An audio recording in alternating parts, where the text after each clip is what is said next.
Hello दोस्तों, बहुत बहुत स्वागत, अभिनंदन एक बार फिर से RDXGS शुरू में। दोस्तों, हम पर्यावरण पारिस्थितिकी पढ़ रहे हैं, यानी इन्वायरमेंट इकोलॉजी। उसमें आज लेक्चर नंबर 12 होगा। ठीक है, चलो शुरू करते हैं। तो पहला क्वेश्चन है, सबके लिए सतत ऊर्जा दशक, ये पहल किसकी है? तो ये किसकी है? ए, ऑप्शन ए संयुक्त राष्ट्र संघ की। किसकी है? संयुक्त राष्ट्र संघ की। ओके, तो ये ऑप्शन ए हो गया। चलो,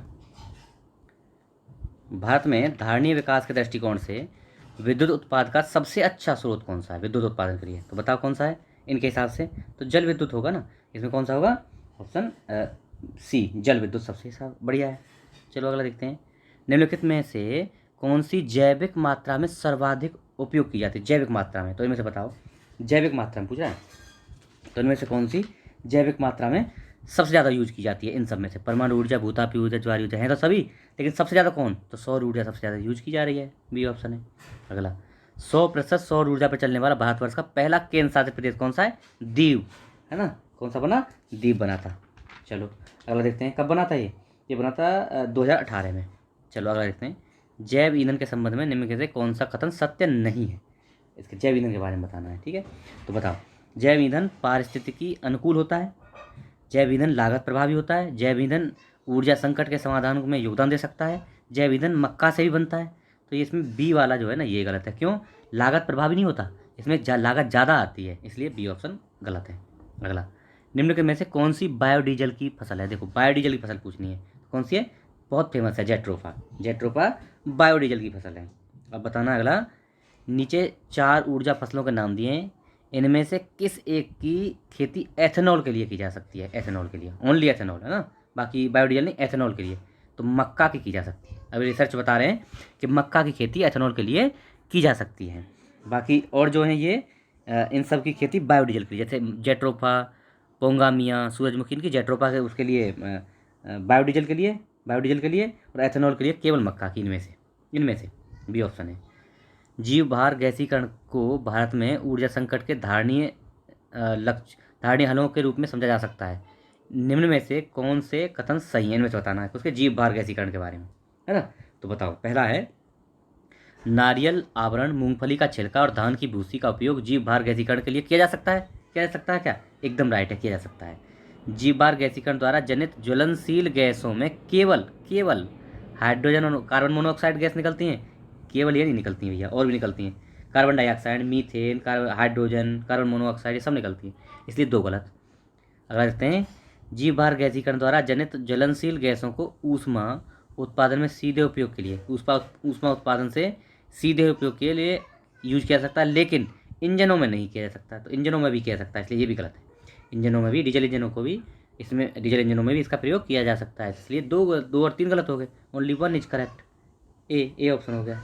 चलो, निम्नलिखित ईंधनों में से कौन सा न्यूनतम पर्यावरणीय प्रदूषण उत्पन्न करता है? इनमें से तो हाइड्रोजन है भैया, वन एंड ओनली।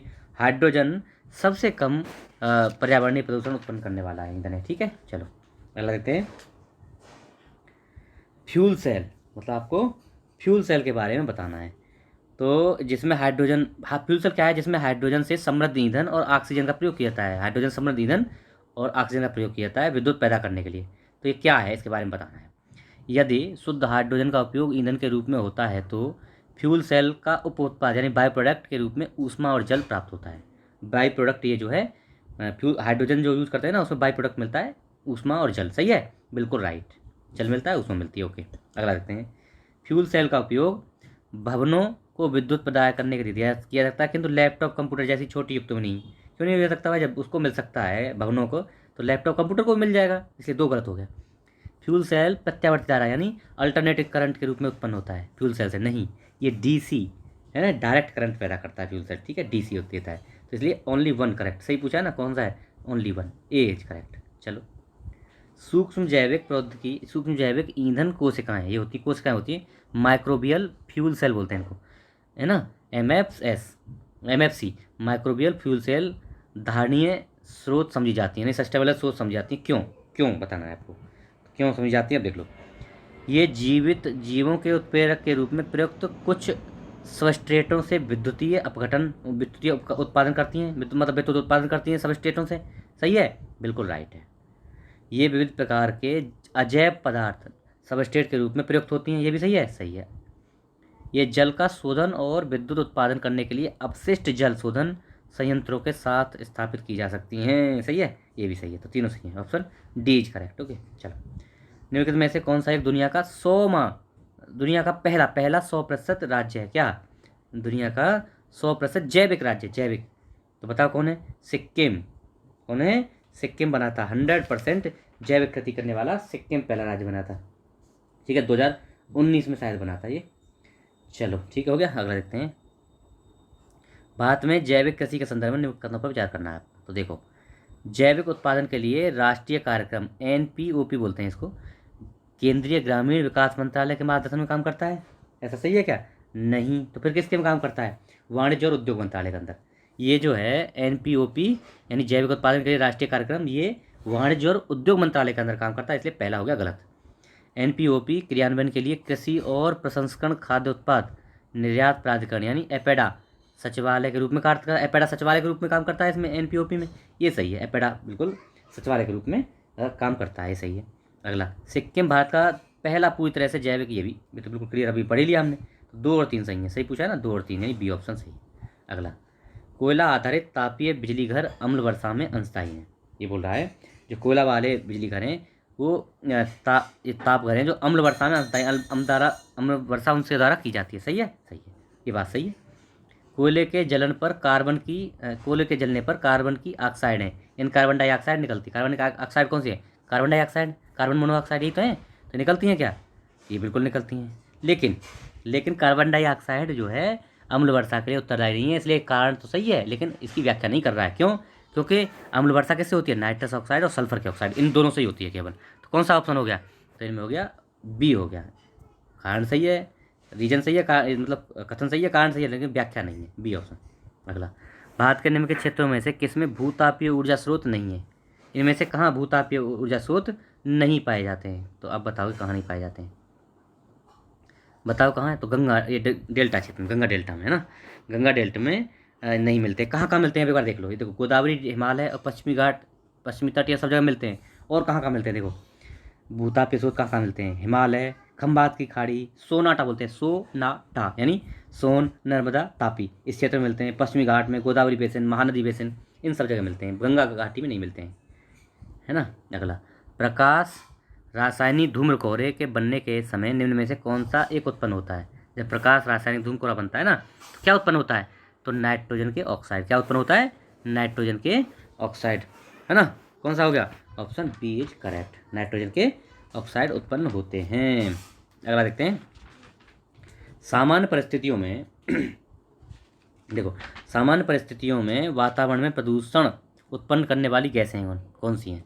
सामान्य परिस्थिति में मतलब जो सामान्य परिस्थिति होती हैं उस टाइम पे कौन सी गैस इसमें से, मतलब वातावरण में सबसे ज़्यादा प्रदूषण करने वाली गैस कौन सी है सामान्य? तो कार्बन मोनोऑक्साइड। कौन सी है? ए, कार्बन मोनोऑक्साइड एक प्रमुख प्राथमिक प्रदूषक है ना।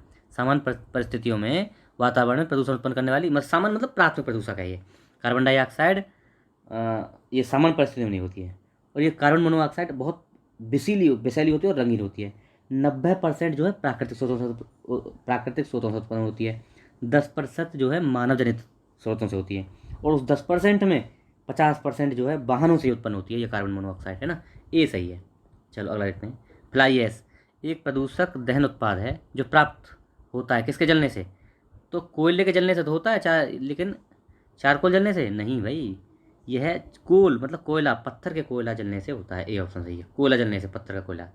ठीक है, एशियाई भूरा बादल, एशियन ब्राउन क्राउड 2002 अधिकांश से फैला था, मतलब ये पूछा है। तो किसमें? दक्षिण एशिया में फैला था। 2002 की घटना है, एशियाई भूरा बादल दक्षिण एशिया में फैला था। कहाँ? दक्षिण एशिया में। देखो ये 2002 की घटना है, 2007 में भी देखी गई दोबारा से घटना, है ना।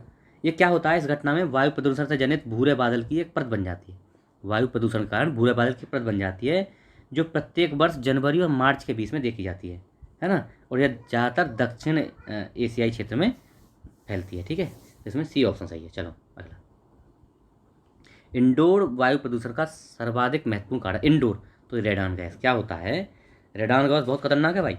देखो शहरों में क्या होता है, वहाँ पे वेंटिलेशन तो कम होते हैं, वहाँ पे ये रेडान गैस अंदर अंदर घुटती रहती है, इकट्ठे करती रहती है और फेफड़ों के कैंसर का कारण बन जाती है। ठीक है, रेडान गैस, इसलिए इसमें सबसे खतरनाक कौन सी है, रेडान गैस। चलो अगला देखते हैं। सिगरेट के धुएं में मुख्यतः प्रदूषक होता है, तो कार्बन मोनोऑक्साइड तो होती है 100%। और उसके साथ क्या होता है, निकोटिन होता है, प्रदूषक नहीं निकोटिन, ये बेंजीन है। कार्बन मोनोऑक्साइड और बेंजीन, सी ऑप्शन सही है। देखो और भी क्या होता है, carbon monoxide, hydrogen cyanide, nitrogen oxide, ये तो गैसें पाई जाती हैं इसमें, carbon dioxide, hydrogen cyanide, nitrogen oxide, ये गैसें हो गई। और क्या क्या मिलता है, और जो है फार्मेल्डिहाइड, एक्रोलीन, बेंजीन, इस जैसे रासायनिक अस्थायी रसायन भी मिलते हैं। कौन से ये रसायन है, एक्रोलीन, बेंजीन, फार्मेल्डिहाइड, ये सब रसायन भी मिलते हैं। सी ऑप्शन सही है। अगला, निम्नलिखित में से कौन एक वायु प्रदूषक की रोकथाम की एक यांत्रिक विधि नहीं है, तो bag bag filter, cyclone collector, cyclone separator, और ये क्या है, साइक्लोन डिवाइडर, ये नहीं है, डी नहीं है, डी ऑप्शन नहीं है। देखो क्या होता है, जो कारखानों से, चिमनियों से जो धुआं निकलता है ना, उसमें से जो पर्टिकुलर मैटर होते हैं ना, तो उनको अलग करने की विधियाँ हैं, ये bag collector, bag filter, cyclone separator, cyclone collector, ये सब तो इनको अलग करती है। अब इनमें कैटेगरी की है, देखो बैग फिल्टर जो पहले वाला है ना, बैग फिल्टर क्या है, 50 माइक्रोन तक का जो कण है उसको डिटेक्ट करेगा, अलग करेगा बैग फिल्टर। उसके बाद साइक्लोन कलेक्टर, साइक्लोन कलेक्टर क्या है, ये करेगा 50 माइक्रोन से अधिक के को, है ना और इसको ही बोलते हैं साइक्लोन कलेक्टर, है ना। साइक्लोन कलेक्टर 50 से ऊपर वाले को, और साइक्लोन कलेक्टर को साइक्लोन सेपरेटर भी बोलते हैं, साइक्लोन सेपरेटर या वेट स्क्रबर भी बोलते हैं। ये दोनों नाम एक ही हैं, बी और सी वाले नाम एक ही हैं। ये क्या है, 50 माइक्रोन से ऊपर वाले को साइक्लोन कलेक्टर, साइक्लोन सेपरेटर एक ही है ना दोनों, ये करते हैं। और उससे नीचे होगा 50 माइक्रोन से, तो ये बैग फिल्टर, ये है ना। उसके हिसाब से डी हो गया, ये काम नहीं करता है, ठीक है डी। हमारे देश के शहरों में वायु गुणवत्ता सूचकांक, एयर क्वालिटी इंडेक्स जो आता है, वो मतलब उसके लिए वायुमंडलीय गैसों में से किसका प्रयोग किया जाता है, इनमें से किसका प्रयोग किया जाता है, ये बताओ, इन चारों गैसों में से किसका प्रयोग किया जाता है, क्या, एयर क्वालिटी इंडेक्स मापने के लिए। तो देखो carbon monoxide, nitrogen oxide, sulphur के ऑक्साइड, और मीथेन भी किया जाता है क्या, नहीं, मीथेन भी नहीं, ये मीथेन भी नहीं किया जाता, और ये कार्बन डाइऑक्साइड भी नहीं किया जाता। कौन सा होगा, 2 3 4, बी ऑप्शन, 2 3 4 सही है। देखो ये जो है एयर क्वालिटी इंडेक्स 8 प्रदूषकों पर आ जाता है, 8 पे। अब याद याद से देख लेना, कौन, PM10 और PM2.5, दोनों पर्टिकुलर मैटर 10 और 2.5, ओके। उसके बाद कौन सा है, nitrogen oxide, carbon monoxide, ozone, ozone भी है, सल्फर डाइऑक्साइड, अमोनिया भी है, और लेड है, लेड। तो ये कौन, मीथेन और कार्बन डाइऑक्साइड नहीं है, ठीक है, इसलिए बी ऑप्शन। तो ये हमारा लेक्चर रहा, आशा है आपको पसंद आएगा। आप ज़्यादा से ज़्यादा इसको शेयर करिए। अगर चैनल पर नए हैं, पहली बार देख रहे हैं, तो सब्सक्राइब कर लीजिए। ऐसे ही मैं बढ़िया से बढ़िया आपको वीडियो प्रोवाइड करूँगा, और बेल आइकन दबा लीजिए, ठीक है। शेयर वेयर करते रहिए, okay, thank you so much.